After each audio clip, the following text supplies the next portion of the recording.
Hello? Hello. Oh, Hello? you want to go ahead? Are we here? Are you here? I mean, you're play-by-play. You should probably do it. Okay. Hello, everybody. Welcome to Scrim Zone. We are here tonight with Onan, my co-cast, and myself, Bean. And we're going to be watching the Rift Sharks versus Albert's Inferno's game. Champions to watch. Right off the bat, I noticed that there is a bit of a champion priority between Gruer and Omar with the Syndra. Seems like it's a popular pick. We know it's very strong on Gruer, a very strong priority pick. Avery with the Darius. Fishy, a Lilia one-trick in the jungle, although right now he's playing in the top lane. He's been playing with the set, too, that I know he's been playing a lot. In the jungle, we got Gnome with Kayn. Albert with the Amumu, Dean on the Jin, Hong Baba on Jinx, which I know for a fact in the past, playing against it myself, has been very strong, and he has in fact beat me up in scrims quite a bit on it. PP, the notorious Rel, and Jeremy on the Nami. All very good, consistent picks. Key matchup's going to be Gruer versus Omar. No surprise, considering they also shared Syndra champion, but Gruer a lot more of a veteran player than Omar. Just a little bit. Obviously, their win rates are actually like somewhat similar, but the KDA on Gruer is going to be a bit higher. He's also played more Scrim Zone and Brother Hitmasters at some point, right? So Omar's got a bit of an uphill battle, but we'll see if he can pull it off. I agree. Omar has just been recently added to the server too, hasn't he? Yeah, He's like a very green. Very green. Yeah. That's cool. The key player is going to be PB. A very strong support player. You have to keep an eye out for him. He's got very good roam timers. He plays his engaged champions, and he's ready to run the game if he can. On the other side, we got Hong, very well-known ADC in the server, best known for his performances in DoorDash diffing every other team in the league. 263 games played is actually kind of nuts. 52.9% win rate is also quite nice, but not exactly the highest in the server. He's very good on carries, and he's got a little bit of mage, but we'll probably end up seeing him on some form of carry ADC, specifically a hyper carry like a Vayne, a Jinx, or a Zeri. Cool, and now we're getting started up with draft. The draft is hype, trust, smile.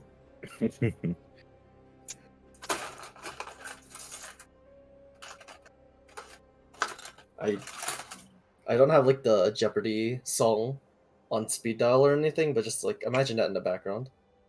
Alright, the first band we got out was Cassiopeia, which is actually an interesting pick. I'm not sure if any of the people on Albert's Inferno play it, but I do know that Gruer is not a big fan of the pick. Over on Inferno's side, they respond with Echo Hover, which we know Gruer is pretty notorious for playing. Lots of mastery, lots of time on that champion. Rift Sharks goes ahead and moves along to Lilia, which is Fishy's one-trick champion. I have seen him perform on it. It's very good. Syndra Back on the Inferno side, the Syndra ban, which we did mention, was going to be a very key pick. And seeing that Rift Sharks is on blue side, they obviously can't take it away from them, and they don't want Gruer to be on it. Rift Sharks goes ahead and responds with the Lulu ban. Honestly, just a generally good ban. A champion can become very annoying very quickly when paired with the right team. On the Inferno side, they also banned Azir. I guess Gruer may have a few games on it. I'm not sure how much he does, but I mean, fair ban. Probably just it's just like a prevention ban. Yeah. And Rift Sharks immediately with the Skarner first pick. Currently a really strong jungler that has some insane health stacking. Over on Inferno's side, they go ahead and respond with a Mumu. Also a very strong champion who builds his Leandries and beats you up. It's not very nice. Very nice answer to the Skarner. Max HP damage on Leandries, as well as being able to itemize into armor for a lot of damage reduction against the Skarner. Looks like they're going to pick up Janna on the side of Albert's Inferno for Jeremy. I don't see any other place this Janna could be going to. We do have resident Janna one trick in the call here. Bean, what's your opinion on the Wind Sprite? I did think Janna is just generally a really good pick in League of Legends. She's been strong for a very long time now, and so she makes a great blind pick. When you really don't know what you want to play against, and you want to give your AD carry a chance to counterpick over here in the third slot. Dean immediately responds with a lore-accurate matchup, bringing in Jinx. And we'll see what they end up picking for third slot. Probably going to end up being a support, you'd have to imagine. Janna versus Jinx is my favorite lore matchup. Janna versus Jinx is actually a little bit of a lore matchup. Smile. Hey, they're both from Zon. Looks like they're going to pick up Milio for PB as well. Not much of an Enchanter player as far as my knowledge goes, but it's pretty easy to play. He's also a very good pick right now, especially when the Amumu is picked. Like, Milio ultimate, if he positions himself right and Amumu gets a really good ultimate, Milio has a good chance to be able to completely negate that play. Varus picked up. This is actually one of my babies. It's probably going to go on hit instead of the Giga Chad AP build, but on hit's very good. You see a very strong frontliner that has a lot of health. But if it's not going to build a lot of resistances, then one Varus of a Bork is probably going to cut through it. Albert's Inferno also banning the Victor out. You know, Gruer is a notorious mid laner. He's probably going to get targeted for these last two bans. Not a surprise. Gruer is actually almost ate 5 bans this game. The last ban going out to Avery. Actually, they really are worried about what Gruer is going to go ahead and play this game. Hmm. But in response, Rift Sharks also bans Cho'Gath and Malzahar. Cho'Gath being one of Fishy's picks, and Malzahar, I assume, is probably one of Omar's picks. Obviously, both of the champions can be very annoying to play against.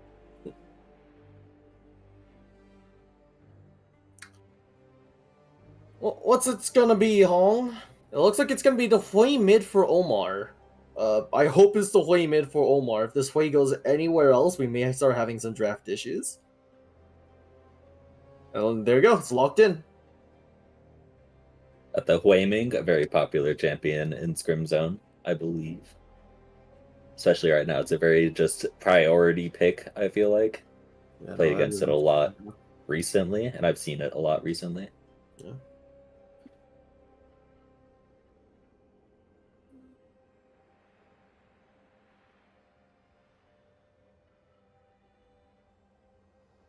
Alright. They're gonna respond with an Urgot. Avery Urgot, let's go. Avery on the Crab God. He's got X amount of legs. Unfortunately, it is blind, but you know, I guess he thinks that Urgot is going to be a good blind pick. Is Urgot a good blind pick? I don't actually know this. You know, I'm gonna be honest, I'm not really knowledgeable on that myself. I know for a fact that they are assuming that Fishy is gonna go ahead and lock in Set, because we know his champ pool is relatively smaller, they're all good little picks. He's got his Lilia, his Cho'Gath, and his Set. I know, especially his Set, he has been loving it. So, yeah. Looks like he's gonna unsurprisingly, he picks Set. Yep. We're gonna see Brewer picking up LeBlanc into the Hui. What are your opinions on that? I think LeBlanc actually kind of eats really good in that matchup. I think LeBlanc definitely has a good chance to just completely run over Hui in this lane. Like, Hui has to be really careful on how he uses his E, how he, will have to respond to LeBlanc. I mean, LeBlanc can just W onto him, their abilities, and just W straight back, and he may not even have a chance to throw his abilities back at her before she can blink back. So, he definitely has to be very wary of that. All my homies hate distortion. Yeah. What do you think of the two team comps we've got here? You have a very standard front-to-back team fight composition on Albert's Inferno side, which is what Hong really likes. And on the other side, you have Rift Shark's classic dive comp. They want to get one pick to get the reset for Dean. And then once they have the one pick, you know, if Durgo gets the one pick, flashes in with the AoE fear from the ultimate, it's absolutely amazing engage. It's probably better than just throwing Skarner in there. And then if Gruer can get a pick and then start to get things going for the Jinx, you know, you pick off one person, leads to another pick, leads to another pick. They have some really good single target pick off, and they also have the Milio for disengage and maybe a pick potential. Depends on how PB wants to use the Super Fire Kick, which is the only aggressive part of Milio's kit. Yeah, Hong on the Varus isn't inspiring me a whole lot, considering he plays a lot of... I don't get me wrong, I'm not here to doubt his Varus, but he's more of like the hyper carry guy. And I'm just not sure if the Varus is going to be able to do the damage you want into this, like, very bruiser team comp. Like, it'll tread through the Skarner. Sure, why not, right? But the Urgot with all the shielding might take a little bit longer to go down. Yeah, I definitely agree. And also, like, a big thing, like, to point out is that Varus ulti, Amumu ulti, Milio can get so much value out of his ultimate this game that he may just be, like, just the point for a lot of team fights where you may be trying to have Varus ult people with Hui throwing out his field to deal a bunch of damage, and Milio may just press his R key and completely ruin that idea. I think also Milio... with the only way LeBlanc, you win is if the Mumu stuns the Milio, because Milio can't cleanse himself. That is very true, actually. If you do hit the Milio with ultimate, but I don't know if PB will allow that to happen. Probably not. Well, as we get into game number 1, already Albert's Inferno is begging for mercy.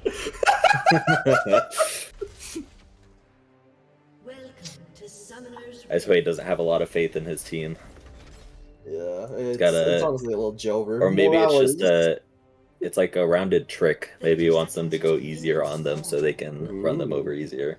It's like a mental thing. You know, maybe. I wasn't thinking about it like that, but it's always a possibility. Never know. No mercy.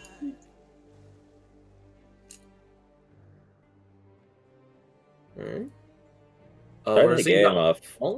Is already like trying to go for a bit of a cheese here without his support in the correct bush with him. Regardless, PB Dean going to actually walk into the cheese. We'll see if Hong decides to auto attack or not. He does actually begin the auto attacking. Milio, not exactly the target you want, but you're gonna get a fair bit of damage down. Not too impactful for the lane, but you got your cheese. Congratulations. I agree. Honestly, like, you know, that little bit of health may just be the difference between an early game fight. They don't use any summoners or anything, but their 80 carries at full HP, and Jan has only lost a little bit of health, whereas PB's almost lost 2 bars, and Dean has also lost a fair amount of HP. Hey, first bar goes down for Janna. Oh, Avery going in onto the fish. But he started W. Okay, Set started W. I don't think that's exactly what you want. And I think Set being able to start W is alright, especially since Urgot did just flip him like around immediately. I think the main problem like is the fact that he didn't land his W after he traded, allowing Avery to just get what he's doing right now and just run him down with poke. Get it immediately getting level 2 and just really taking advantage of the advantage he has just been handed.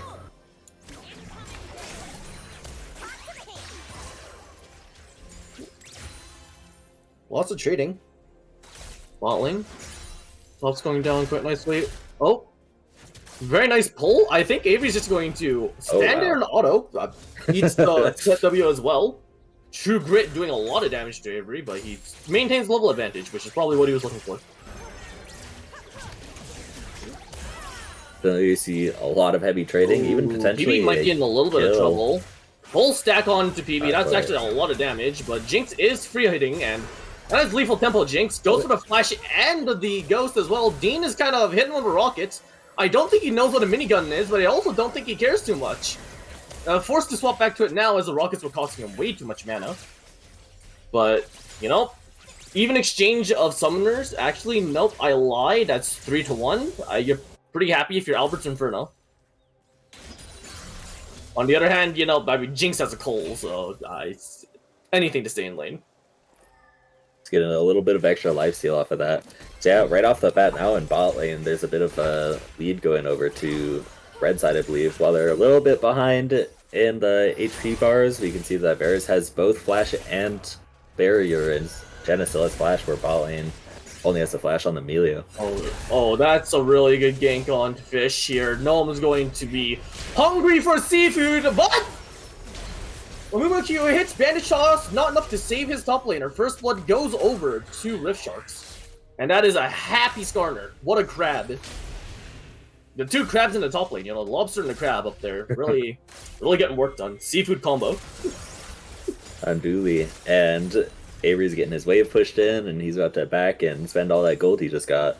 He's gonna be happy. I think to note is that both junglers are pathing topside right now, so it is going to be a fight over the grubs. And so top priority, that kill is really important because... Oh, no, I'm going for another gank. PB sets up really nice, gets a flash out of Omar too. That's kind of rough if you're away. Flashless play into a LeBlanc is a rough one. Really bad for him, and as you saw right there, Guru just lands the W, hits the QE, and yeah, EQ actually, and Wade just loses all of his HP.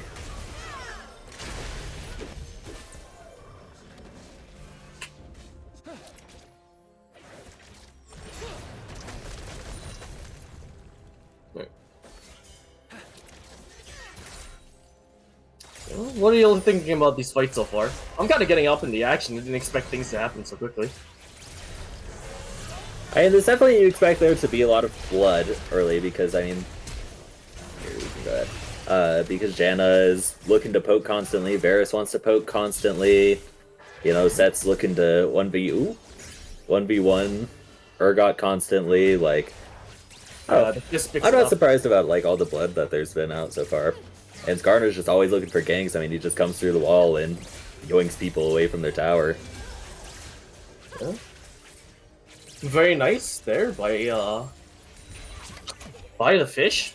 Seafood battle in the top lane. He brings it back solo against Avery. Level advantage as well.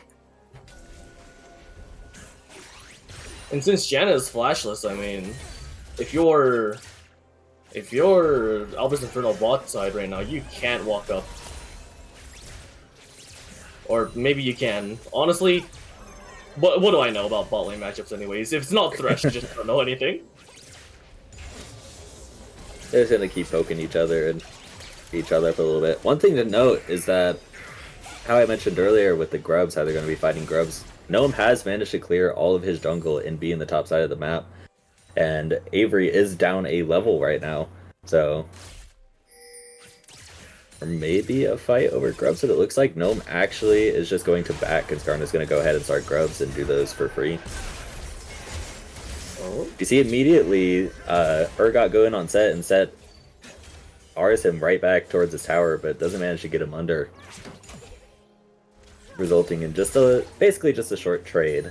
Now Urgot having his ultimate while Set doesn't. Neither of them having their summoner spells. We'll see how that turns out later.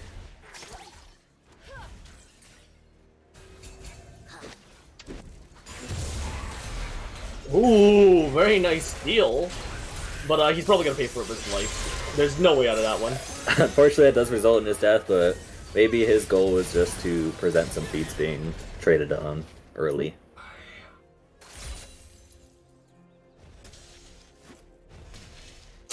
You know what we like to call that one, Bean? What do we call it? Tactical ending. You know when your objective. You know when your team flames you in like a bronze or like silver lobby, and you're just like, no guys, I didn't die for free. Look, we got Jake.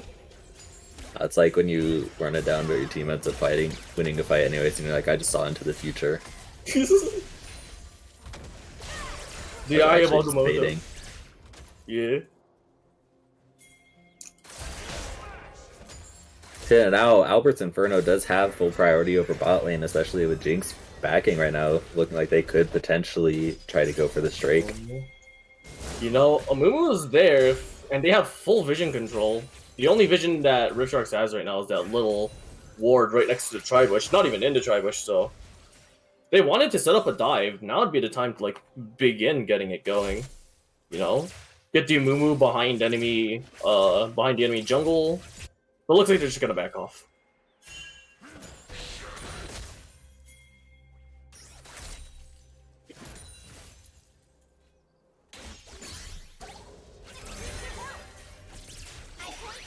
Looking at builds a little bit, people are getting started on their builds. It looks like it's going to be pretty standard along the board.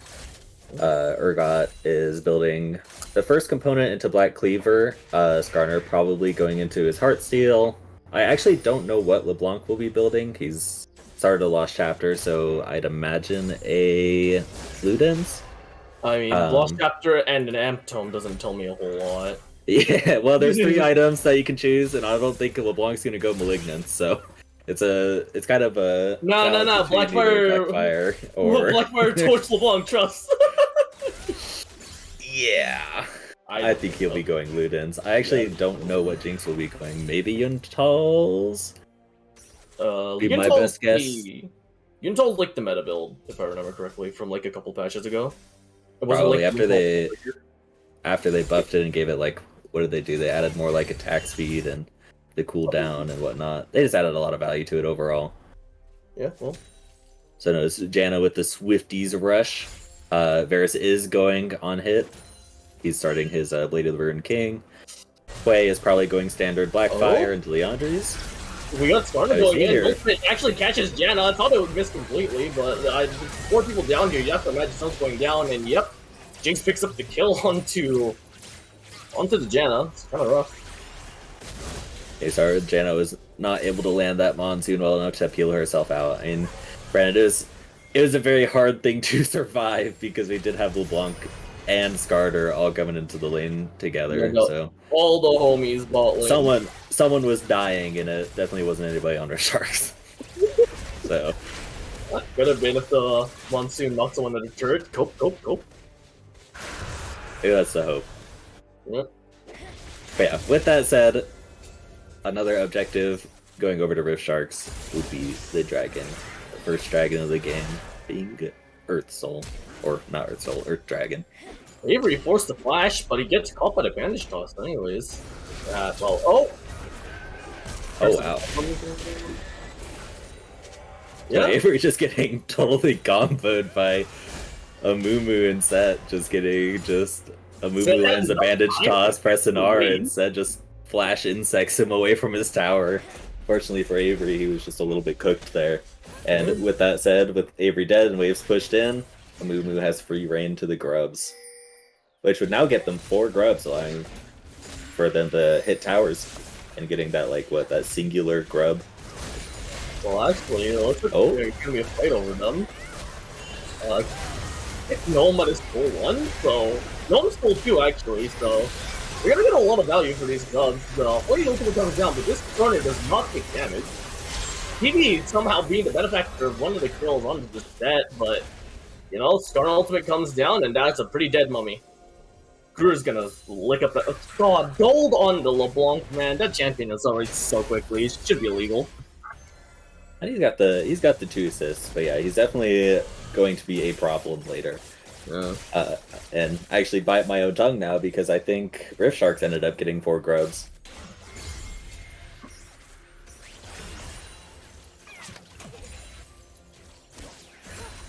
Huh? No, it's 3 grubs to 3 grubs. Oh, is it? Yeah, but no one got from grubs because there was 2 over to the side of Rift Sharks this time, and 2 over to the side of Albert's Inferno the other time at the first grub play. Grew with some moves. But that's exactly what you have to watch out for with Gruer, because he can just dash along your E, and if Wade misses his fears or his any kind of CC, then Gruer just has the full chance to just totally destroy his HP bar. He then proceeds to missed the cha-cha. we won't talk about that part, but So I said there's a chance. Speaking of chance, it's gonna happen right now. There's big damage going on. Play. Oh my god, Nova's going to show up in the bot lane. Yeah, that's a pretty good Hong. Monsoon's gonna do a whole lot here, but not enough. Chains of Corruption's probably gonna save Gianna's life. Or maybe not. No one's looking for it. Ooh. Gianna's staying as well. A little risky if you want my opinion, but Gnome's just gonna back off. Not going to challenge Tornado. Gnome has been on this game, this game, because he's seen, like, I feel like every time he's eaten through the walls, he's landed and pulled people out, getting them killed. Ooh. Center W. You expect it to do a lot more damage, but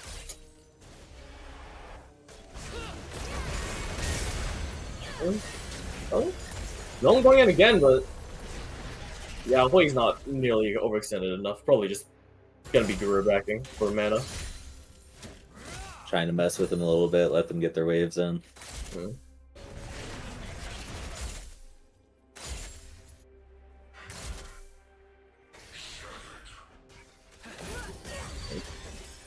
Well, he does land the chain this time. I think that's a little over aggressive, you know. Don't exactly have mana.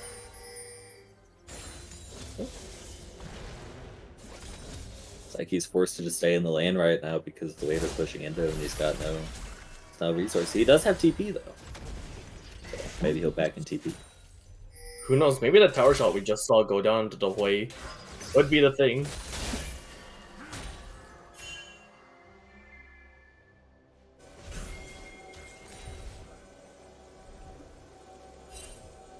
It looks like we have both Drake and Grubs coming up around similar times. The Grub's coming up just a little bit after Drake spawns.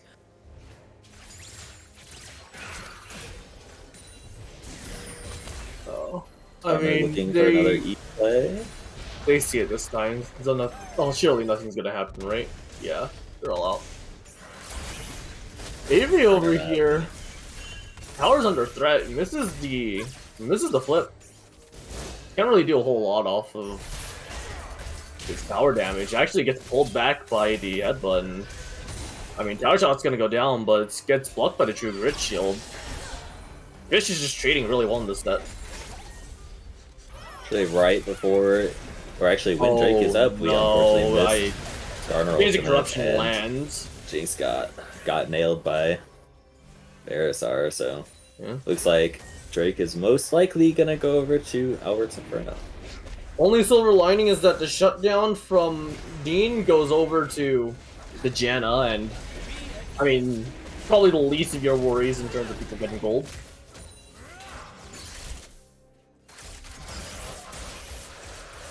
But other than that, like, not what you want to see if you're a Sharker.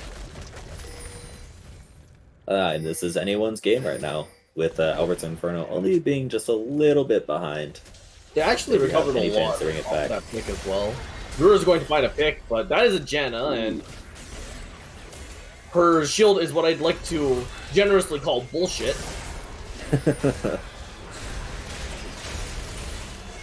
Yeah, Fish is a little overextended here. Does actually get the slam of the wall, but no one's gonna flash through damage. Brewer goes in on a champion that can do AoE damage, so he's not long for this world. Quay's going to pick off PB. The Emilio's not nearly thinking enough to survive that. Gnome actually... How'd he get the knock in the wall with the Umumu? How'd that happen? Either way, Umumu does use the flash well enough to make Gnome pay for his life, and yeah, a lot of gold going over to Albert's Inferno, and they're gonna get the Rift Turtle as well. Fish also chasing Dean down again. Dean is forced to burn the ghost. We'll see if he can actually get out. Probably does, yeah. Asia goes down. He's going to auto-attack the set. I know where this goes if I'm an ADC main, though. But looks like Dean just barely fast enough to not die. Fish just kind of needs to watch it here. But Dean just walks into the center. Doesn't matter. No, it doesn't. Dean with an absolutely massive play. Also, the Rift Turtle, speaking of massive, going to take down mid-tier 1. Gru's going to get a stun down onto the Amumu. Does he have enough cooldown for the W? No, he doesn't. And Fish, you can see in chat, is kind of acknowledging. That was very unfortunate for him, because he did quite literally live with just a sliver of HP. Honestly, I go for that play 10 times out of 10 on set as well, to be fair. You know, maybe if he was mathematically correct, if he had like a Heartsteel and a Warmogs right now, maybe he would actually kill Dean. Is that what that build is? That's a Heartsteel, Warmog, W set is the mathematically correct set. I believe it's something like Warmogs, Titanic Hydra. No, not Warmogs. Heartsteel, Titanic Hydra, Warmogs into Spirits. And then Black Cleaver at the end. Someone would have to correct me, because I'm probably wrong, but the idea is his W scales both its regen and its damage and its shield off of just flat health. So you want as much health as possible for that one ability. And that's mathematically correct set. The current health stacking meta, you're not so wrong with that. But or it may just be horrible, but you know. The problem with it is you have no resistances, right? Yeah, that's true. Yeah. And unlike other bruisers, you don't exactly do a whole lot of damage with the rest of your kit either. But it is also very funny to do 2,772 damage on the true damage in the center of your W. Just press W to win. Yeah, W to win. Spin to win. Looking over at the builds real quick, it does look like everything is pretty standard. As guessed, Black Cleaver, Heartsteel, Ludens, Unitals, and we actually have the Echoes going out first on Melia.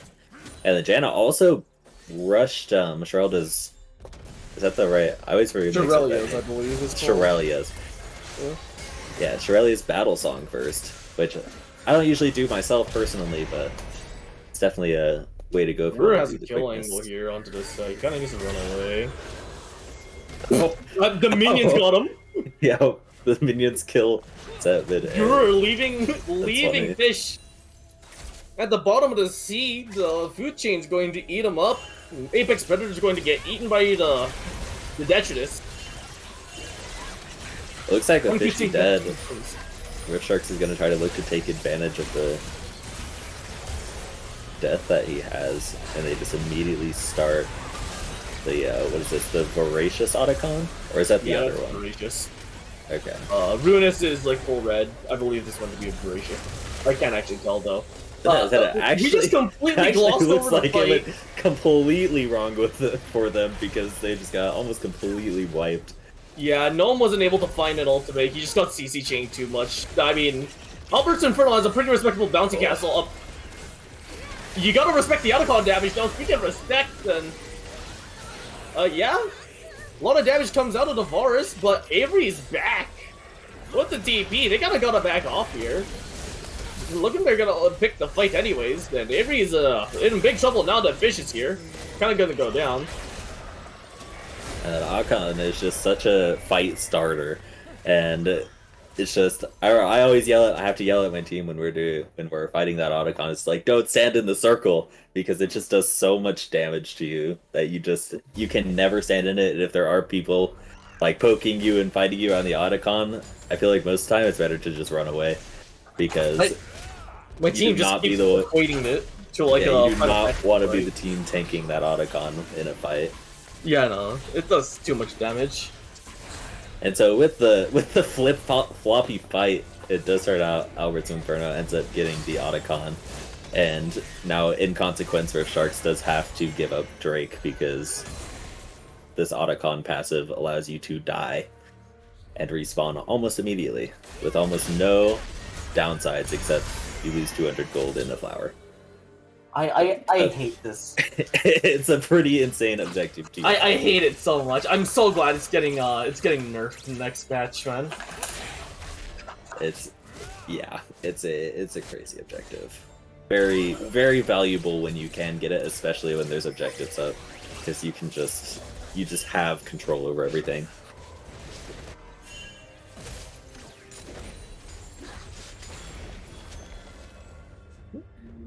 That's what I was kind of thinking, because what the Otacon nerfs they did recently was they made it so you get more gold out of it when you do kill someone. But I also think they're nerfing it again. So I think Conan is right. I think they're nerfing it again because they are increasing the time of stasis when you die, so you don't respawn quite as quickly when you die. Yeah. So Honan is not completely behind. Maybe Honan's just ahead of the game and you just don't realize it. That is what the next patch is. So I'm gonna give myself the benefit of the doubt on this one. You know that meme where it's like Obama giving himself the medal? That's me right now. And you deserve that medal because they're slandering your name. I'm used to getting You're slandered. actually the right in this case. I'm used to being slandered. It's all good. We're gonna see Gruer pick up tier 1 up to the top lane, so despite Albert's Inferno having the Otacon, you know, it's not as dire as you'd expect it to be. And yeah, unfortunately, well, Otacon buff is going to run out as well. If they can catch fish here, that's actually huge, but they're not going to go for it. Yeah, I don't know why I said unfortunately. If anything, fortunately, the Otacon GA does not last like super long, so it's definitely something you have to get and use right away, either by pushing objectives or pushing towers, and you don't really get to get both most of the time because of just how short the timer is. And I've seen it happen before where people will overestimate how long the GA is, and they'll just totally like throw a gate by accident because their GAs will run out and they will all just die. That did not happen in this game.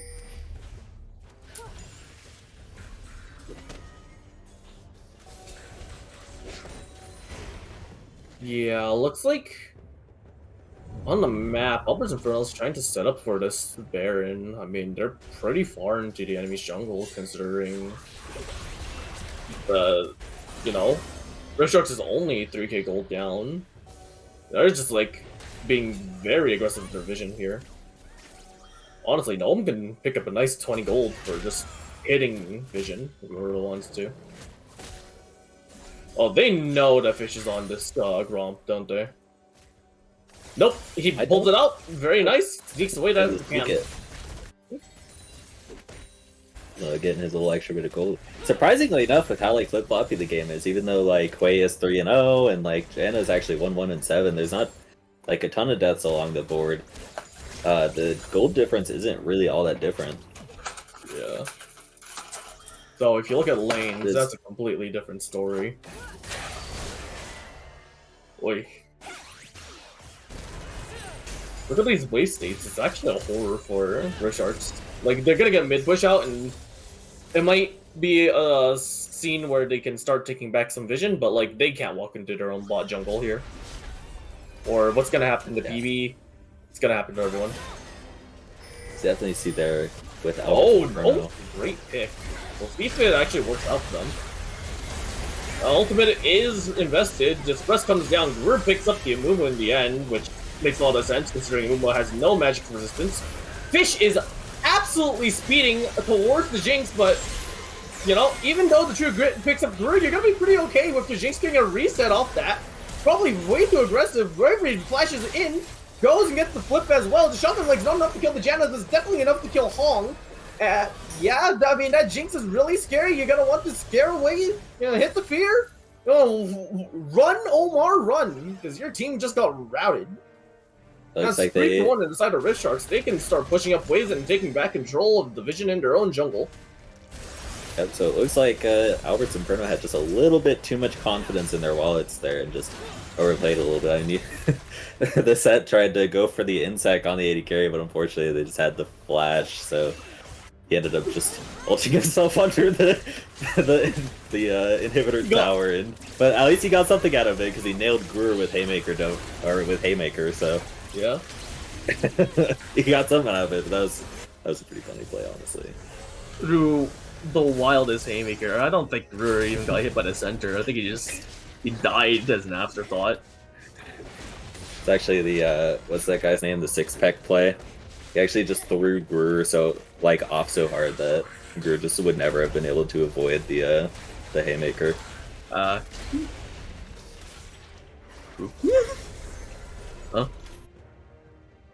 Alright.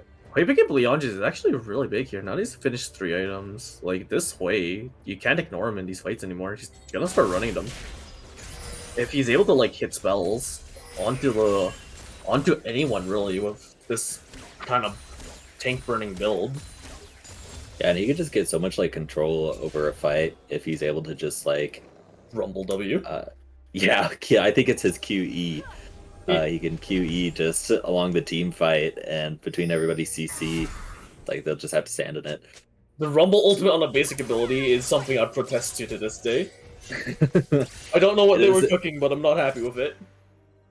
It is definitely a good ability for like controlling a lot of area.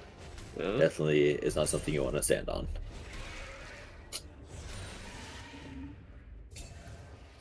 Well, we got a very angry Baron. I'm not sure which version this is. Isn't this the version that just does a...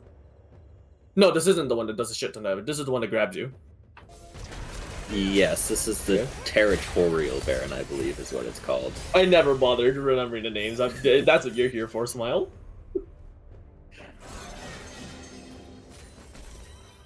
Please, I don't know these Baron names. I don't remember the... I actually don't remember the I one. I know it's Territorial and Hunting. Okay. Oh wait, the I one's All-Seeing. I remember this. There you go. We got all three. There you go. Yeah, between you and me, that's... League lore. There's probably like a total of like 5 people who actually know the Baron names. Yeah. We're educating our viewers. That's assuming they can be educated. Have you seen Mason? Good lord. Or shade at Mason for no reason. I'm not even shade. Maybe not no reason. He calls himself Wash. The part of the jungle is knowledge. Yeah, screw the shade sometimes. A lot of the time. Oh, pretty much every single time, honestly. Yeah. We're gonna see a big... Okay. Big vision war. Theory number 1. You need to push your vision in a line, but the line can be bendy. Very bendy line.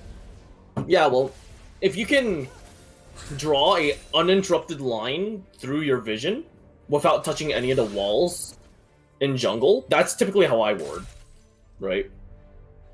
Because then you can guarantee an entire path where the enemy can't, like, be. And if there's a break in that vision, like, anywhere, there's a possibility for someone to be sneaking into your jungle. So right now, you're seeing a lot of pings going down from Rift Sharks onto where they see the Janna. And once that's gone, like that, now they don't know who's in that part of the jungle, so they can't really walk up. Except Hong gets himself caught by Brewer. Never mind, I'm lying. Where did Hong go? Ultimate goes down onto the Janna as well. That should be another kill, and shut my mouth. Brewer sees the vision, gets taken, completely ignores the vision theory, and just says, I will kill you. Brewer is definitely a creature to look out for when, especially when on LeBlanc, because he will just explode your house. You'll not be allowed to survive when this man is playing LeBlanc. He'll hit you with the classic combo if you're any squishy champion. Playing against Brewer's LeBlanc as a Xerath is one of the least exciting experiences in my life. I definitely don't think that sounds like fun. It's so hard, dude. He just finds the angle every single time. Let's see. Wei is actually like surprisingly tanky. I mean, yeah, like looking at his health bar. There's a lot of bars there. And he's got a Leandres. He's tanky. He is so tanky. So actually, it looks like LeBlanc is not even going to be trying to like one-shot him necessarily, probably, because he's going to be hard to pick. Probably not going to invest ultimate into it if possible. It's true. Yeah. Just looking for the Varus and the Janna. Hey, those are the 2 important numbers. Speaking of, how did that not stun into the wall? Regardless, the ultimate comes down. Hong should go down here. Yep, last rocket switch from that. The kill. Fish goes in with a big flank, but Body Slam does absolutely nothing. There's 80 power and 10 PP, but we don't have enough PP for this one. Guru's going to take down his lane opponent. 32 minutes and 50 seconds into the game. And yeah, no, Rift Sharks went from a relatively even game, you know, maybe they're playing a little bit on the back foot. They have full tempo control over the map now. Baron has been obtained. Dragon and Soul Point is about to be obtained. Tier 1 is going to go down as well, and I mean, you know, you're losing a lot of vision and a lot of great places on the map if you're Albert's Inferno. Unless the Mumu can find a hook. And I do mean a hook. Now, Bandit Shot's going good. Like, you need to pull that Jinx under the turret. Because if you don't, BB doesn't have a reason to press any of his buttons. You can definitely see some of the power that is on Rift Shark's side with just having the Jinx of LeBlanc in the front line that they can work with. Because LeBlanc just one-shots Varus or someone like that while Jinx rockets everybody, and Jinx gets the reset and just runs down the team. Like, it's definitely a very strong comp on their side. I do think it is a bit stronger than Albert's Inferno side, and we did see Set land like a huge ultimate into the middle of Rift Sharks, but I also think he may have been ulting the Melio, which is probably like their lowest health target, and Set's ultimate definitely would prefer to be hitting the big old meaty Skarner or something like that. Yeah. To try to get on the back line. I don't know why Set's flanking. I think the Set should probably just be in the front. Even if you're eating a little bit of poke here and there, I mean, it's more valuable for you to slam a thick target into the Jinx. Yeah, I definitely have to agree. Slamming. Wow, I mean, Fish is going to wait until Zonius comes down, but Jinx ultimate just comes and kill steals Dean, making sure he shows us that he is indeed the one who kill steals in the end. Then with the super mega death rocket. Yeah, I'm not letting that one go. Your brother's still to kill. It is what it is. The ultimate. Speaking of kill, Avery is going to get burned a lot right away, and with Amu's magic damage spread plus the true damage that you get if you're a magic damage dealing target, I mean, Avery just melts. Got no dedicated MR. He has like a Jack Show and a Bramble Vest in terms of resistances. Like, mages are his worst nightmare. It's kind of like we mentioned earlier, where you just want to be careful with the Hui and the Amumu just totally burning your HP bar down. But it actually looks like I lied. I think Guru does not give a care in the world about the fact that this way has so much HP. There's not a whole lot to commentate there. Let me try. He pressed his W. He pressed his W with his ultimate. He pressed his Q and he pressed his E. Goodbye to Hui. Unfortunately, I actually also think Guru has been like one-shotting Set too, so I think Guru is just very, very strong this game. Yeah, just no kidding. Removing them from the rift. That might be the strongest LeBlanc. We also have Jinx, who is like super, super strong, having 4 items and boots, and just starting his 5th or I guess 6th item now. So Jinx is also just super dangerous this game, because Jinx will just wholly run down your team, and kind of like what I've said a couple times now, Guru will just one-shot someone and Jinx will just run everybody else down, and as you can see, they're the highest kills in the game right now. That they are. Because of that ability.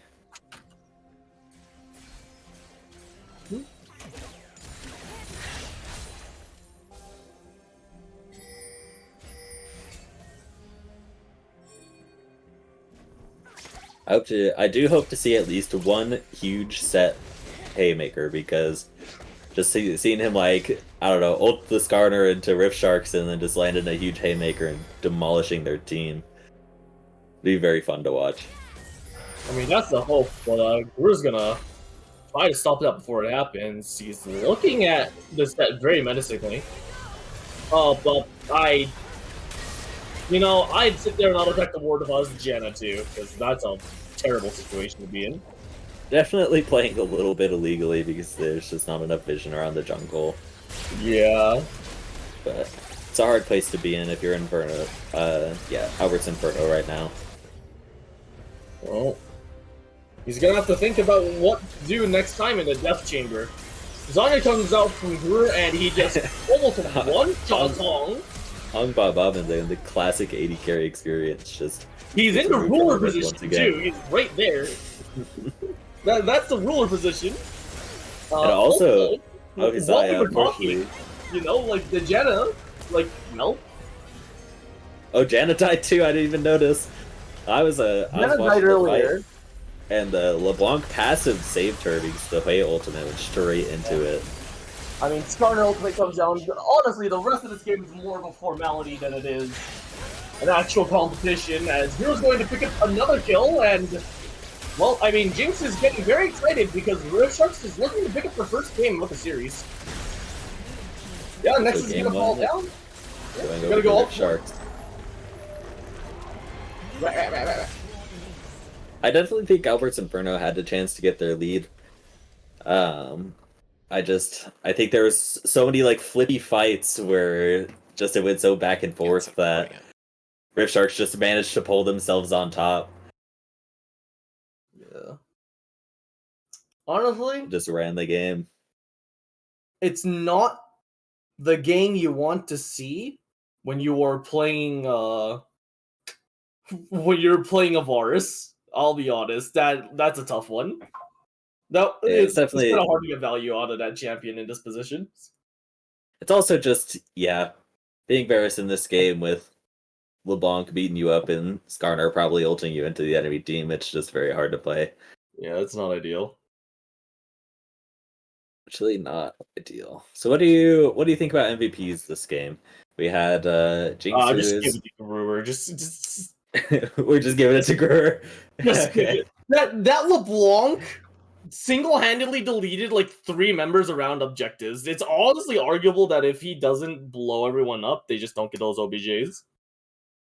He did, in fact, just walk around the rift and kind of run around one-shotting everybody. He should be playing casted in the way he was rift walking on people. All right, I have no argument against that. I do think Gurr deserves the MVP for getting so many picks around objectives and just making it impossible for Albert's Inferno to get anything done as a team. There would be more candidates if Brewer gave people the opportunity to be a candidate. He's just beating them up too much. Yeah, no, he just kind of deleted them. He just every single item was another Infinity Stone, and he was very close to finishing his gauntlet. Just exploding people. I think Brewer's LeBlanc's kind of disgusting. Maybe that's just me. Maybe I'm a bad player that gets caught a lot. Okay, I'm gonna unmute to say this because like what the fuck is happening? So every time I launched League, it closes what I have open on VLC, right? And like I didn't think anything of it, except when League closed after the first game, it started playing the video again. It like resurrected it from the dead. I don't know. Anyway, here's draft. I'll see. Maybe Summoner Soul Revive has returned to League of Legends. Have you ever considered that one? All right. Well, with that game said, I imagine the bans coming from Albert's Inferno will definitely have a little bit of a Blanc, and we also noticed that Albert's Inferno has taken blue side, so maybe they're looking to first pick Syndra for Omar. A little bit of LeBlanc. A little bit of LeBlanc. I think Guru may have caused a little bit of a problem last game, so they may want to not play against it again. I agree with that statement wholeheartedly. And with how they burned a lot of bans on Guru last game, they definitely can take Syndra and just pinch his pool as much as they possibly can, if that's even possible. Guru's gonna get a fabled 10 ban game one of these games, honestly. Yeah, so immediately we see the Echo come out alongside the Cassiopeia, which is essentially the same as last ban phase. But maybe we're going to be swapping over to the LeBlanc here. Am I smoking crack? What? Dean's not streaming it. No. Yeah, and up next is the Syndra, actually, coming from Albert's Inferno, so they're not looking to ban it first, like right off the bat, or no, my bad, not ban it, to pick it. Another Lilia ban coming out from Rift Sharks, so we know it's strong on Fishy. He one-tricked it. He is eeping around, and unsurprisingly, the LeBlanc ban is probably gonna come out. Yep. Taking that away from Guru, not allowing it to happen again, and we see the Lulu ban once again.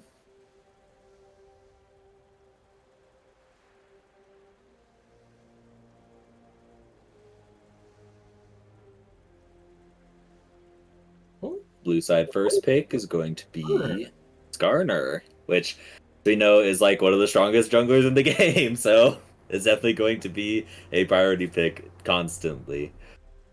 And on Rift side, Gnome's hand is like, you give me that. Mom says it's my turn to play with the crab. Yeah, pretty much. And so we see Rift Sharks go ahead and pick Jinx again, which I actually think they're picking away from Hong Baba, because I think that was Hong Baba's key champion. Coming from Gnome, we also see the Sejuani come out. So maybe we're going to be looking for a more melee-centric team on Rift Sharks this game. They're gonna pick up the Vayne, looks like. I think Hong's Vayne is quite good. Will it be the thing that saves the game? Who knows? Potentially. Really try the best. So Skarner's a good front line to have when you're playing Vayne. Yeah.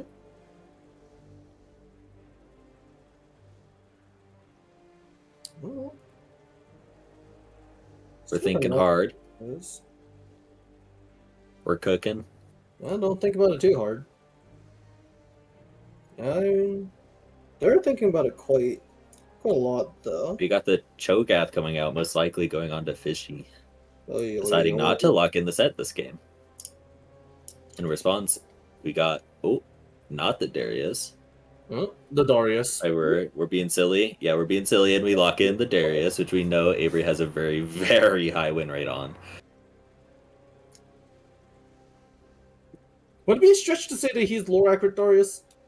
Avery's lore accurate Darius? Well, Avery seems pretty lore accurate to me. I don't know Darius's lore, so I cannot have an opinion on that. Did you see the Wake ban come out from Rift Sharks not wanting Infernos to lock it in again? Inferno's deciding to ban PB out this game instead of sending it all to Gruer, banning out the Melio. Gruer did get banned 4 times and not 5, so we'll see if that trend continues. Yeah, you're right. Yeah, actually, I take it back. Gruer gets banned 4 times again. But Rift Sharks this time also bans Janna. Yeah, no, that's a pretty good Janus type, honestly. Not to say that it, I think you have a personal vendetta against Janna, but... I have a personal vendetta against Janna. Brother, I played so much solo queue when it was the Ardent Sensor meta as Thresh, and I cannot tell you how infuriating it was to play into Janus. So you see the Maokai come out, most likely going on to PP.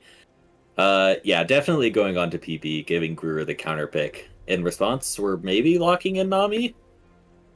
Well, I mean, I don't think this is the best pick with a Vayne, if I'm being honest. But you can do it. I mean, the move speed from Nami, it gives you a whole lot, and if you can land a bubble, it's great. Tidal Wave is also pretty good for disengage. They are going to lock it in. Very good early, I will say, because that's kind of just the nature of the Nami champion, but there's definitely some struggles there.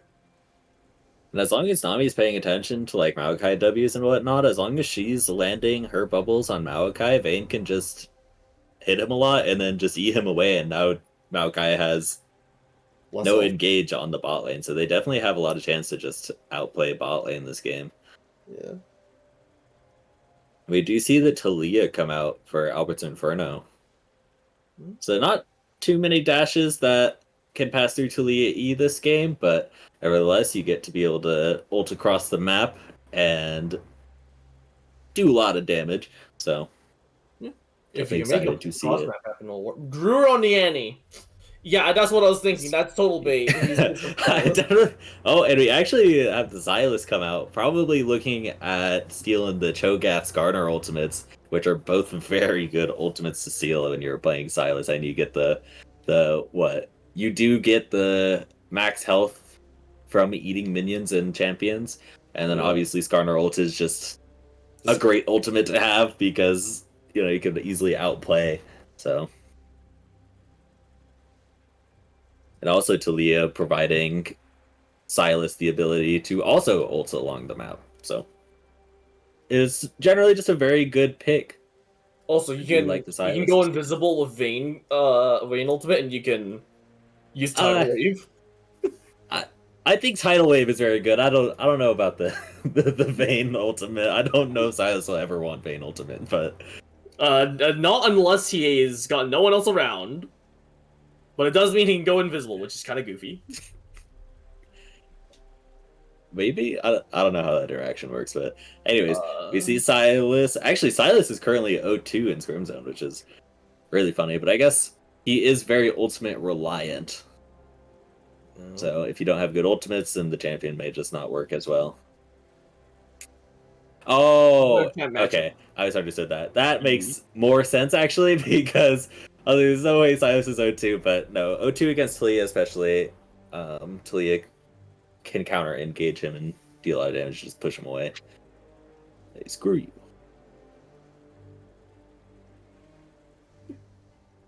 you. Someone brought out a little bit of silly here. Yeah, Dean? You know, his Jinx win rate is finally positive. So, let me just, Congratulations! You've finally done it! You've beaten the curse that Will has yet to beat. And yeah, no, Hong's win rate on this Vayne is a little high, so it's gonna be up to him, I think, this game. All up to that big guy. And this is the season, so this is actually where the win rates are. So we actually do see Silas is not doing fantastic, but once again, it is pretty ultimate reliant. I just saw into the future, you know. It's like that thing we talked about earlier. I misplayed, and actually, it's reality. I just saw into the future. You know how it is. Jinx in general picked a lot, and also has a really high win rate. Definitely a bit of a priority pick. I get people to start learning it because that champ's only going to get stronger next patch. Yes, she is. Yeah. Also, Jinx Fresh is very impressive. Both the games, I think, we've had 2 80 carries in the bot lane, which was surprising. Starting Q is what you want to do, but you don't want to be in a bush when you do it usually. Is he dead here? A huge, not quite, but that is a huge trade to come out onto Cho'Gath. Just early game, immediately having to back, almost giving Avery a kill. It looks like ultimately it may not matter because Cho'Gath will be able to get back before the minion wave, but definitely showed Fishy that he is not allowed to interact with Darius this early in the game. Yeah, I mean, what you should do, in my opinion, in a ye old humble opinion, you tier start, you get Arcane Gauntlet, and you pray that you can last hit minions of your Q until you get level 2. Because you don't ever walk into the wave. I don't think you're even allowed to walk near the wave. He's not even allowed to play the video game against early game Darius. Oh my god, Avery's going for it again. Why did you give him the Darius, man? He's gonna look for another cheese, hoping that Fishy will walk up to hit the wave. No, Fishy has to. I mean, he dodges it out quite well. But look, he's getting zoned off his melees. But he does end up eating a little bit of damage. Oh, that's brutal. Avery, I beg you, mercy on the poor lad. He's new to top lane. I think, fortunately for Fishy there, they extended the range of XP for minions, so he may not have lost XP during that.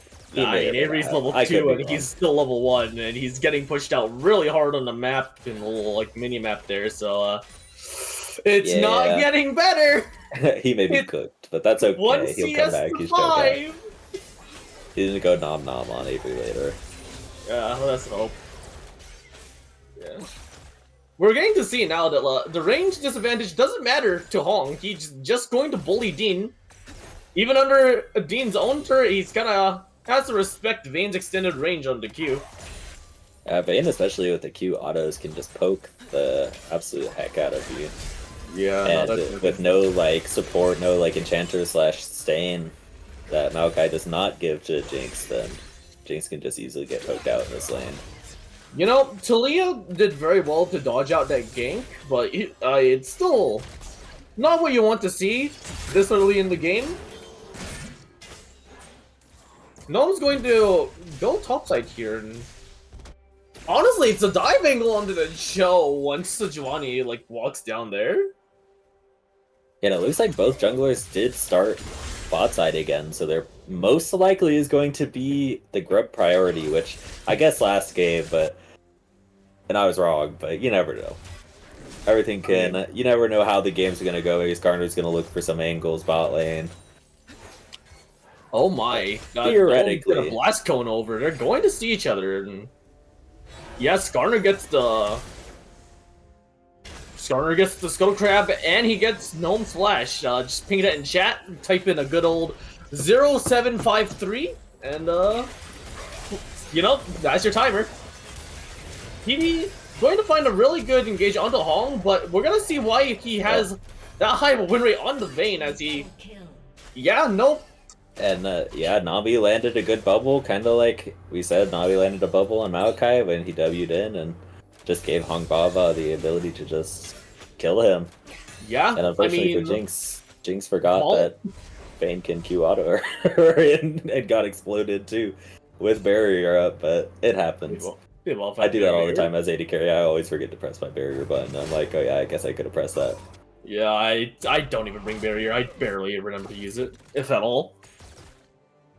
Yeah, Vaulted just gives you so much AD on that auto. It hurts.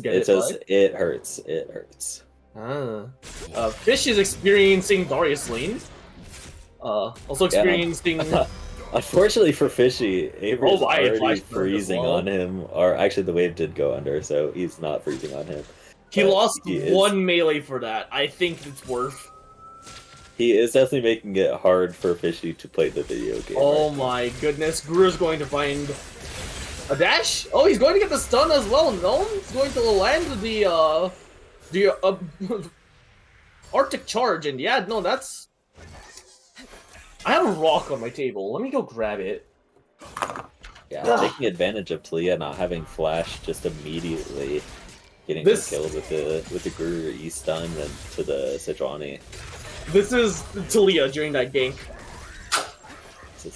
I don't know what that means, but I agree. No fucking slam. There was I think Talia could move for all of 1 second during that gank. She definitely could have outplayed that, I think. You know, team compositions aside, one of the best team compositions in the video game is just all the CC you can put onto a team. Getting the AFK warning on your computer build. Yeah, I love getting that in Earth when I'm playing against Lux and Morgana. Dean's Chomper is actually extremely crucial in making sure that Hong doesn't actually end up picking more kills up than he already has. But I don't think they're able to stop the wave from crashing under their turrets. And it seems like after dying the first time, bot lane has started to respect the Vayne Q poke a little bit more because they're not taking quite as much damage as they were previously. Being a little more careful, realizing that Vayne is just gonna poke the absolute hell out of you. Especially with that Nami movement speed and the healing, and yeah, it's definitely a rough champion's an absolute nuisance. Yeah, I think Nami W is like the ability that just exists and it heals so much, and it's like you forget about it until you have to look at it and you're like, wow, I hate this ability. I keep having to play against the Namis. I see a lot of Namis up in like Masters 2. No, Masters 2? Emerald 2? I'm sorry, I had to look at Mason's fucking ranked game. I like Masters 2. I love Masters 2. Dean's gonna eat a bit chunk damage there, and he's going to graciously give me enough time to finish my point with Nami. Yeah, no, that ebb and flow healing it doubles up if you heal yourself and it hits an enemy and it bounces back to you, so you can just, with a lot of impunity, either you or your ADC can just walk at somebody. With the slow as well from Nami's passive when she hits a target, and movement speed increase when she heals a target or like hits one of her own allies. Like, the champion is very strong, level 1, let me tell you what. So she definitely has a very frustrating early game to play against, and then later with her, she has a very good engage with her tidal wave. I have as much heal. Oh, Eevee's going to go in with the Twisted Roots. Not exactly what it wants to do. It's a little unnatural, I'm not gonna lie, seeing Maokai lose half his HP in one go, but here I am in this world. Fortunately for him, he is not able to hit minions or anything, so he just can't sustain. I think the Nami saw him there. Yeah. I mean, even if you land both parts of the Sejuani's W, you're not catching that Nami. Nope. That fish has got places to be. This isn't last game where we had the seafood battle, we have the seafood race. Right now, it looks like the fish is winning.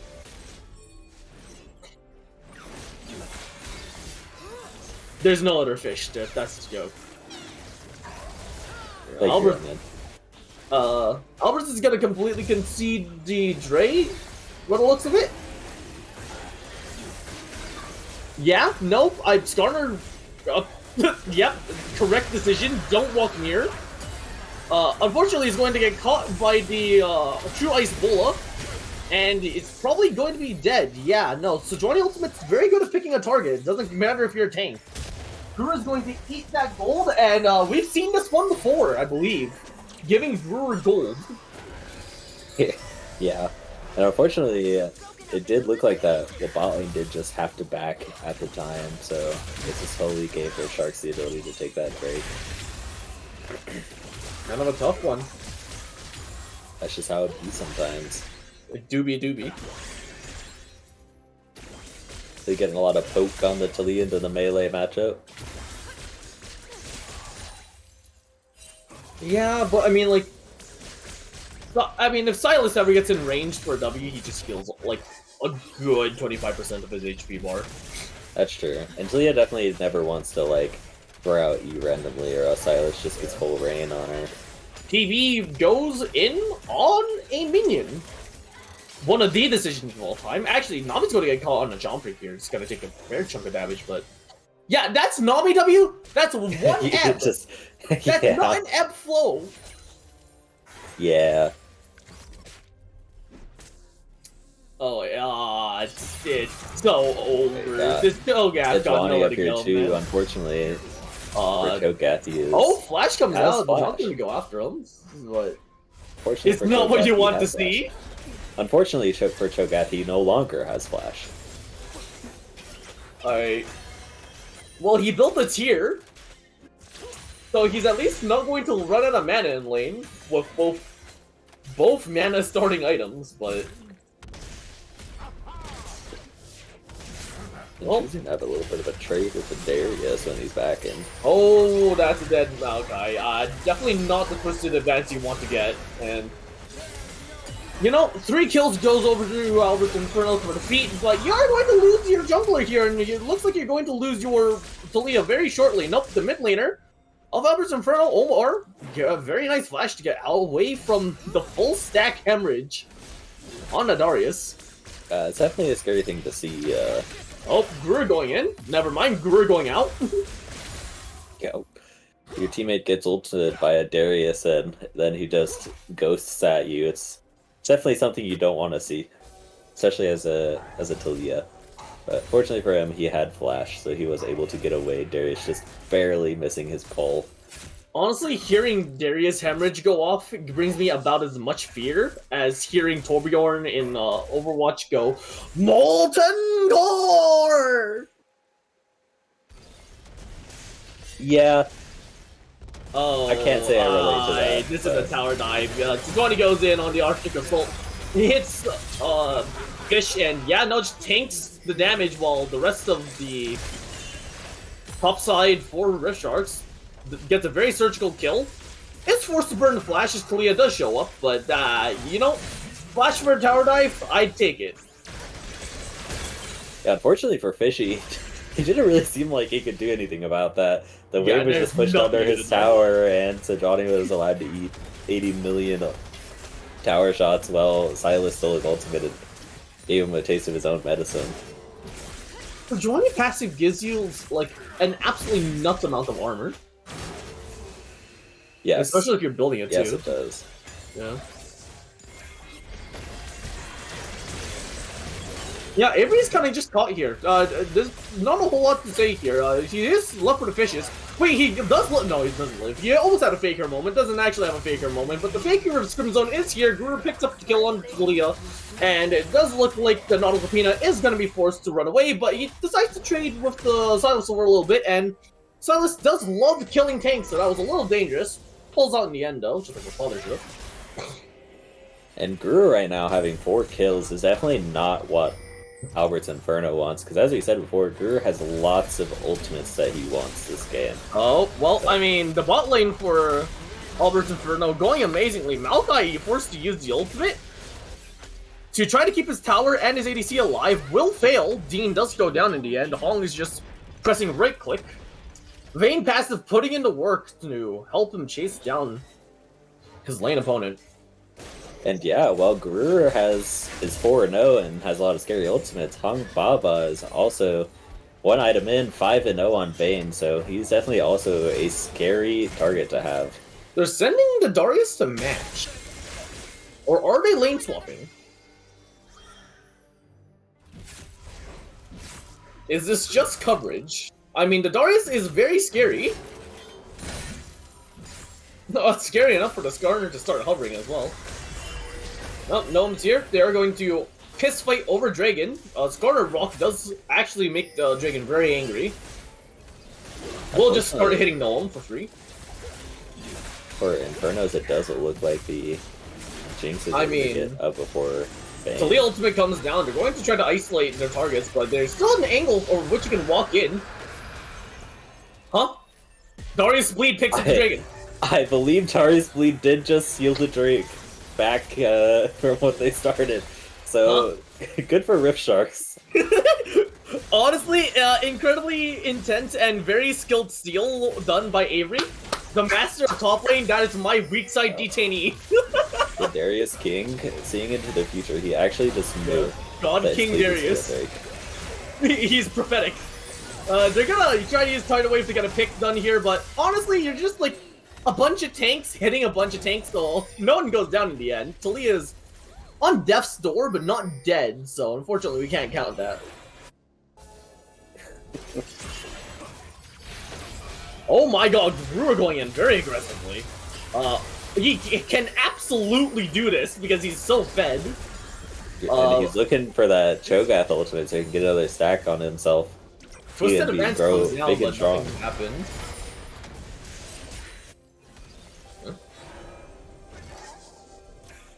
Gru's going to save that ultimate for a rainy day. Honestly, like, he can't just go into the jungle and ult that blue buff. He will get the stack for it.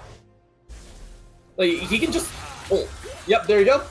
You know, that's 100 health for Gru, I think. He's level 11, right? Yeah, that's 100 health. In your team's defense, Hog Baba, I believe Silas also had Cho'Gath ultimate, so I think ultimately it could have gone either way. Yeah. Unfortunately, the Darius Bleed was the winner this time. I was so confused. I was like, what? How? And then the realization hit me harder than a flaming semi-truck on Friday morning.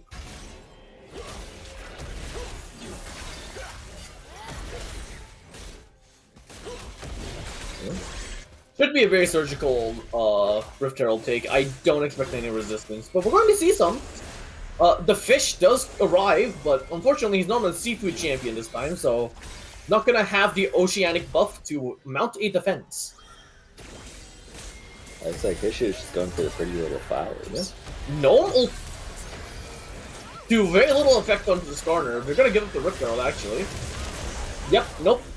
Taken away by Albert's Inferno, and this is actually pretty ideal if you're the natural disaster.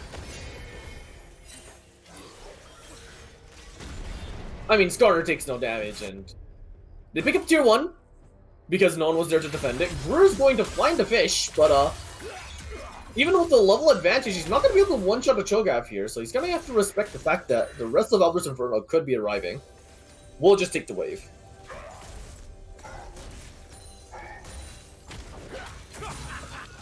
Yeah, looking at builds real quick, there's a lot of heart steals in this game, I've noticed. Goodness. So I think it definitely says something about that item.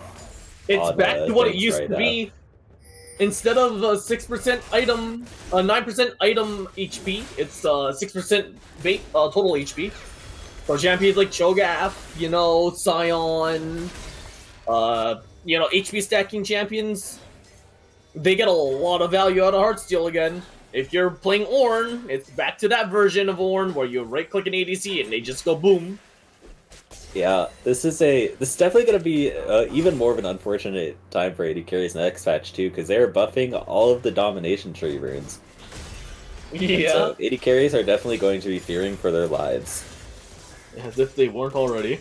Yeah, more than they already were. Yeah. Yeah, Avery's gonna have some pretty good private time. Another kill going out to Avery. Cho'Gath just tried playing a little bit too hard for the tower and ended up getting burned for it. Yeah, no, not what you want to see. But it's what you're gonna have to see on the side of Albert Inferno. No one's a little caught here with the Brewer, but Talia's going to miss the pullback, so Erupting Earth doesn't get much done. That's an R that you can ping. Unravel the Earth used on Talia. No one's pinging it in chat. I'm so sad. That's alright. Yeah, it's but it does look like for flash out to Talia, and oh my, Gnome just lands the True Ice Bulla. Could be a death going down onto Talia. Hong is melting Brewer, but we need to remember that this is season 15, and Vayne does no damage. Brewer, like, retaliatory ults 3 members. 2 members actually, not Lupina and oh, no. Fish. Yeah. Fish outplays Avery. Avery ended up getting killed under tower. $10 Avery got a little too over aggressive and forgot that bleed actually counts for him taking tower aggro. Just testing his limits, limit testing. Ah, might as well. It's never too late to limit test. My father Enormous League of Legends, ranked against with your favorite people, you know, in the middle of a Scrims zone match. Nothing wrong with it. Yeah, might as well. Pretty safe environment to do a little bit testing.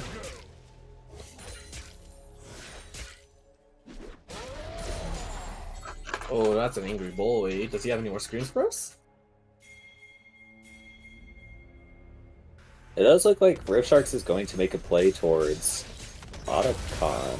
Actually, I'm wrong. I was looking at blue side. Oh, Rift's the ultimate. This time, I think Fishy is actually under a huge amount of threat, but Vayne will show up to save his laner. Oh, never mind, PB with the flash as well. Guru's going to go in.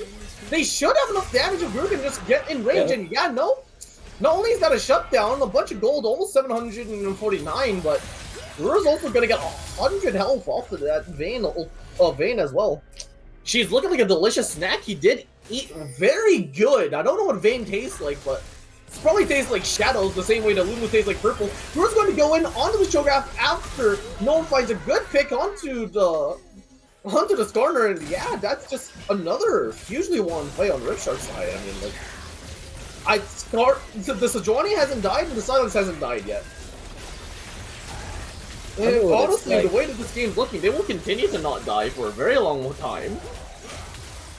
Yeah, actually, it looks like Otacon is going to go over to Rift Sharks, which is with no Drake up, they will just have to push a tower, but it's going this to is the type that gives you the the GA. Yes, this is the GA Otacon. Just kind of the more common one I've noticed. I don't know how many kills and damage it takes to get the other one, but I don't know if we'll ever really see it much in Scrims Zone. In organized play, it's not exactly the most common. Right, not everybody's bashing heads permanently.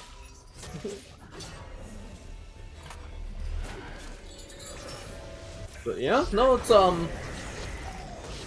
rough is one of the ways of all time to describe it. And unfortunately for Nami, they are not caught out. Nami is okay. Nami is fine. Yeah. I mean, it is a fish. Nami is happy. Nami is as slippery as a fish.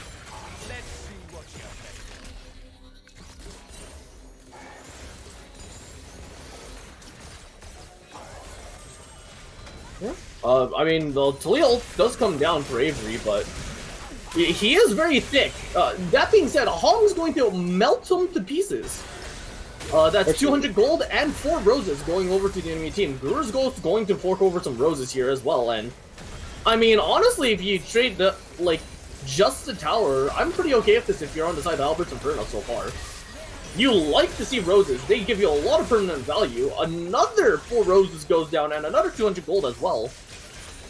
Yeah, it does look like for Rift Sharks they didn't really get to get any value off of this Otacon. They didn't kill anybody, they didn't get any towers, but sometimes that's just how it is. You gotta use the GA while you have it. Why not give the opponent a little bit of free gold? It's not just gold. Honestly, the roses do a whole lot. I think, like, it only drops 1 rose? No, it's 4 per deck. Is it? It's 4 roses when you kill somebody with Voracious, no? I'll have to get a fact check on that one. I felt like it was just 1, but I could be wrong. I'll do it.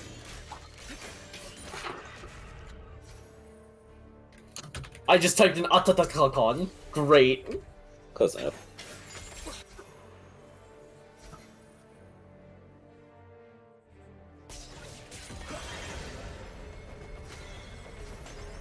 It's like Guru was almost caught up, but not quite being able to just dash over the wall.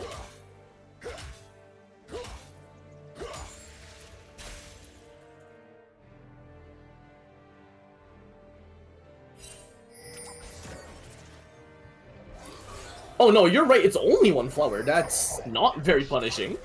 That's what I was thinking, yeah. The GA Otacon is definitely a very, very favored towards the people who get it. I mean, which is fair. I mean, if you get the objective, you should be rewarded. You should be rewarded.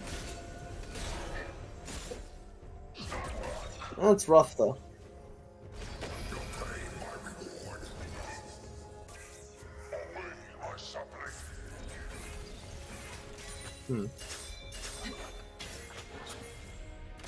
Yeah, looks like both teams are setting up around Drake Pit. I mean, you give this Rift Sharks composition Hexel, and all of a sudden the entire game is barely playable. That being said, Gnome getting a little over aggressive with that Arctic Assault, and he's gonna go down for it, I think. No, never mind, he's out, you know? Right. Great use of the True Ice Bola, and Faker is alive. How is he alive? Ong is shredding them. That Vayne is a champion, but Brewer's going to destroy him with the Choke Apple, I think. I don't think he ever needed to, though. Like, Crownbreaker would have done the job. Avery's going to find Fishy here. After Brewer's sacrifice, that should be a dead show, and yep, that's Flash out. Avery doesn't have Q, so he's not going to be able to sustain through the rest of this fight, but he is a tank killer, this is the rest of his comp. He does go down after killing the Starter, but the Jinx is alive, so you gotta get out. I don't think you're able to get out. Gnome with a great W on this Adjani, able to slow and not long enough to get the Nami dead as well. I mean, Talia's still a big threat, but I mean, you're staring down a barrel of 2 champions, and they're the only 2 champions required to really make a front line here. Maokai's support is going to come back up. And for Albert's Inferno, Greer getting that pick on Vayne is just so big for Rift Sharks because of the fact that Vayne is just their primary source of damage right now. She is the strongest champion on their team. And so with Vayne dead, there's nobody killed their front line. And especially when Jinx is alive, just getting those resets and mowing everybody down like we just saw.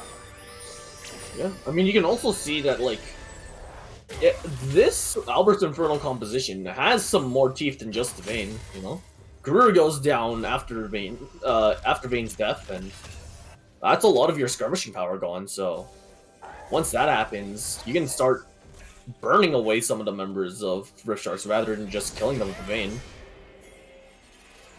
That Talia is still, like, even though it's 0-3, yeah, that Leandri's must have some serious numbers on it, let me tell you what. That is fair. I do 1,000 something. I think she needs to be just a little bit stronger to be able to hold her own against Rift Sharks right now. We're already at a point where Rift Sharks' composition has scaled. That was Weaver's Wall going down for Dragon?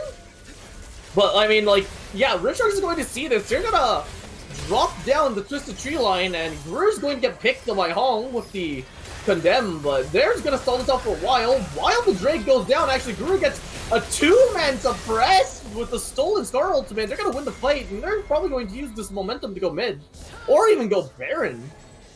I mean, they're gonna spawn it by Talia, which is a very nice bonus of the new teleport, but I don't think Guru cares. He is quite big, quite thick, and quite tanky.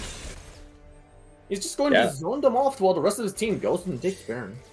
I was actually pretty surprised how often Guru was taking Cho'Gath ults, especially during like team fights over at the Skarner ultimate. Yeah, I mean, he just prefers to run for with the infinite health scaling over the full grab. Yeah. Well, that was a very satisfying sound to hear, but now they have Darren, and things are gonna change a lot for the worse if you're Albert Inferno. You're gonna have to hunker down for quite the siege. That's a Jinx, and she's very unhappy about your ability to have turrets.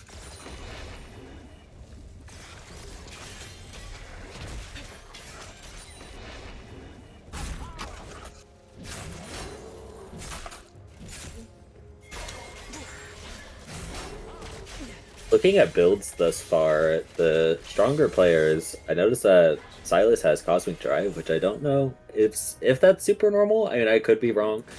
But I also noticed Vayne has gotten her 3 items, which means at this point, I think it's pretty standard for Vayne to just build into like a more tanky format for like later in the game.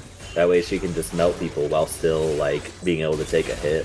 Avery's like kind of got out here. You know, the pullback's really good from Talia. He's able to secure the kill as well after he gets knocked into every rock known to man.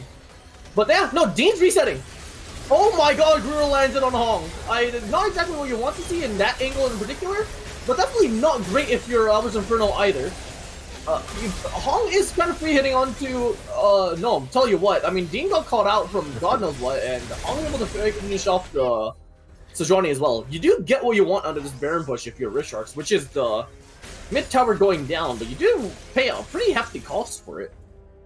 Alright, Vayne just picked up a huge bounty off of Sejuani, and a little bit more off of Jinx too, but definitely with the Sejuani, she just got almost 1,000 gold, just like 25 off. Yeah. I think that was off, but I know how to do math. If you're playing economy right now, all I'm saying is, that's a lot of gold. They are also just about to pick up a little bit more gold off of this tower, bringing the gold graphs just a little bit closer in the difference. But we'll see if that really matters once next objectives come back up. It's a little bit of a gold diff right now, I'm not gonna lie. I mean, the Rift Shark's 5k gold wallet is absolutely trouncing on them. Guru's going to find another pick under the starter. Yeah, you're not getting out, buddy. Pack it in, you're dead. Unfortunately for Skarner. Oh. Avery's flash! I'm going to get him out, honestly. Avery just like... Oh my god, Avery is walking into the enemy base. Is his name the Bounce? Avery's oiled up like a fish right now too. Like, this guy's slippery as hell. I mean, he's caught. Does look like he's not gonna be able to escape forever. Yep. His sin's catching up to him.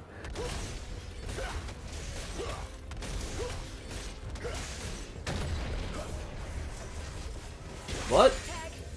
I mean, the price for Avery going down is you lose bot tier 2 and you're slowly losing all your towers if you're Albert Inferno.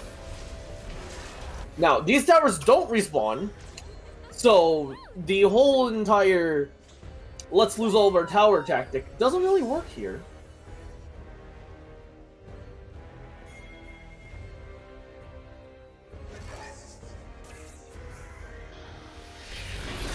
Ooh. You know, there's a lot of setup around a dragon that hasn't spawned yet. Skarner's going to be found once more. Guru's going to pick the Skarner once more. I don't see a whole lot of weight out of this one. Cho'Gath does show up though, and with silence going down, I mean, like, Guru can't really do anything for 2.5 seconds. But yeah, no, a lot of Heartsteel procs going off. If you enjoy hearing Heartsteel, you're gonna love this team fight. Inferno comes down onto 3 of them, and not a whole lot of damage. But Hong is now finally right-clicking in this fight. They're going to pick up 2 on the side of Albert's Inferno, but Avery finds a very nice hook. Doesn't actually do anything in the end. Dean is kind of resetting, but not resetting it hard enough to win the fight for them. Hong Unfortunately, absolutely god-tier amount of kiting and is finally able to put down the tanky members of Rift Sharks. Yeah, for Rift Sharks, they kind of experienced a little bit of that tank difference, where they just don't have anything that can particularly like burn down Skarner or Cho'Gath. Like I think that last fight, I think Jinx was literally just standing still, autoing the Cho'Gath for about like 10 seconds there. Just couldn't do anything. Like was this Jinx is gonna have to build a Blade of the Ruin King at some point, and I don't mean that as a good thing. I'm just resigning myself to fate at this point. This Cho has like 10k HP. Look at his health bar. Jeez. That's a thick boy on the top side there. Very big man. Yeah, large lad. 34 minutes. He's eating good. The health stacking for Gruer helps against everyone other than the Vayne. The Vayne doesn't really care about your health. So Vayne, I think, definitely has a good chance to carry this game to victory, just because of how they rely on the damage, but unfortunately for like Rift Sharks, they just don't have the damage to burn through the HP. Yeah. Whereas Vayne can just melt people. Champion's so goofy. No one's gonna get caught in another fight here. He's going to get a Heartsteel stack and walk away, which is a steep price. Heartsteel stack for ultimate. Which one would you rather have? Comment down below. I think I had no idea what you said, I'm gonna be honest. That's perfectly fine. It's just your typical nonsense. Honestly, if I started speaking sense, Dean would have to replace me. I'd become too powerful. I'd take over the stream. The moment that I become a functional human being, I have to be ousted from Scrim Zone. Maybe Dean wants you to become a functional streamer. Oh no. It's the pipeline. I'm gonna start streaming League of Legends and then I'm gonna get banned from Twitch Rivals. There you go. That's the spirit. Oh, I mean, they're gonna catch fish here. Who's catching who? As I can see in the river, there's reinforcements coming out of the wazoo. Avery is getting a lot of autos down. He's going to ult Kalia, is not going to kill her in the end. That Seraph is putting in a lot of work on the flip side, though. No one's going to Arctic Assault onto the Hong, and he's not going to get as much value as he wants to. PB's going to go down for Gnome's sins of running away, but their Skarner's going to go down too. His ult misses, and oh my god, the massive 3-man stun from Gruer. He's not going to find the Hong, though. And honestly, if you don't find Vayne, that's not what you want. He's going to dash himself away, actually gets to kill him again. Jinx is resetting absolutely insane amounts in this fight. Quadrukill goes to Dean. Off the back of Gruer, give Gruer 20 bucks in PayPal for that performance because, like, you don't deserve any one of those kills as far as I'm concerned. You pressed the right-click button, but... Yeah, that looked so much like in the favor for Albert's Inferno, and then Gruer just landed a 4-man Skarner ultimate. And it just got immediately spun around. He can only catch up to 3 people. It's just that, you know, Hong does not do nearly enough damage to burn down Gruer.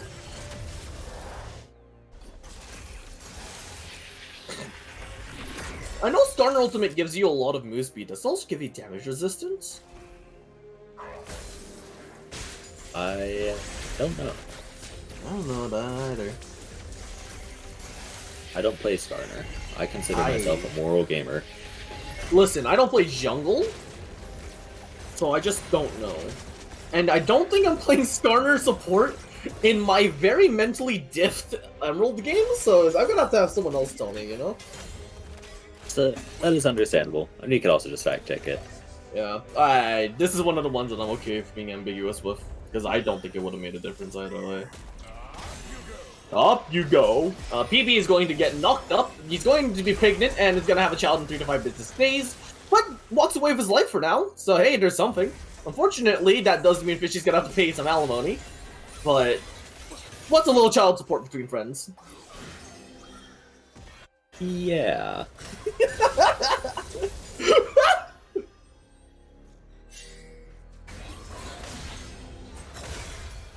Yeah, no, I mean, the setup for Albert's Inferno on this Dragon is pretty good, but since it's not up yet, everybody's just gonna split pushed off.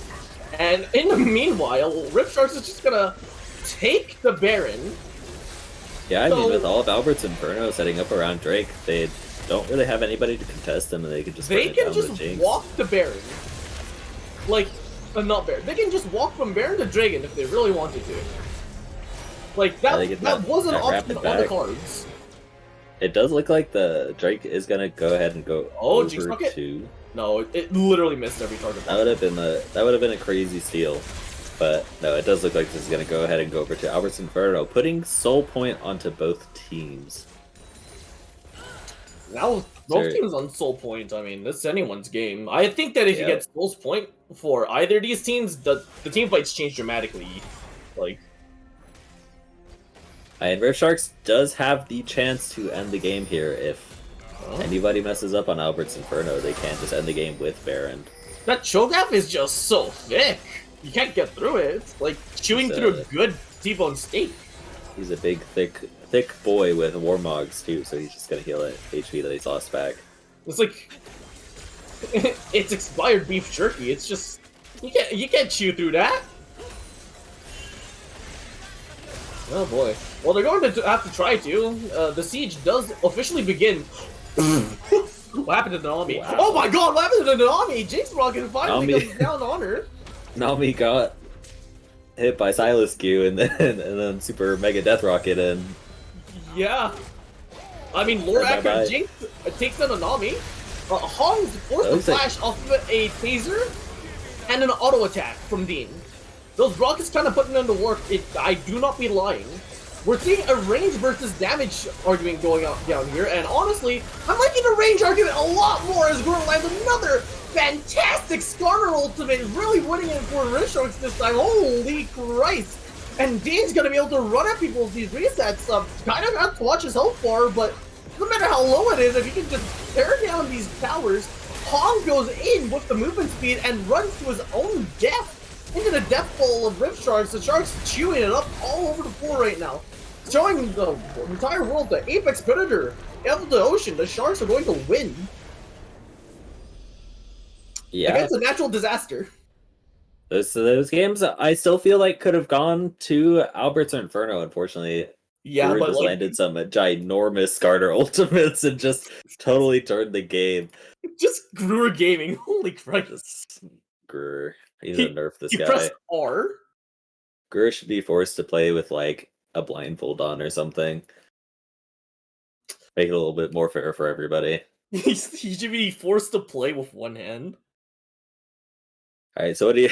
I don't even know why I'm asking this question. What do you think about? We don't need to I don't think we need to say it, but I think MVP for this ginormous Skarner ultimates. I think they were vital to Ripsharks winning that game. It was so disgusting watching it, man. I think we should just like take off QWER on his keyboards. He should have to push the switches themselves or something. I don't know. He has to, like, instead of using a keyboard, play with his toes or something, bro. He has to use a train conductor setup. Right? I don't know. But yes, I believe another Gruer MVP is gonna come out for this game. Yeah, I wonder what it could be. Alright, well... Alrighty, and with that said, Ripsharks is 2-0 and they end up winning the series. Yeah, I mean, they made it look easy. Well, and by I don't think they made it look easy. I think Albert's Inferno definitely had the chance to bring it back. Allow me to correct myself.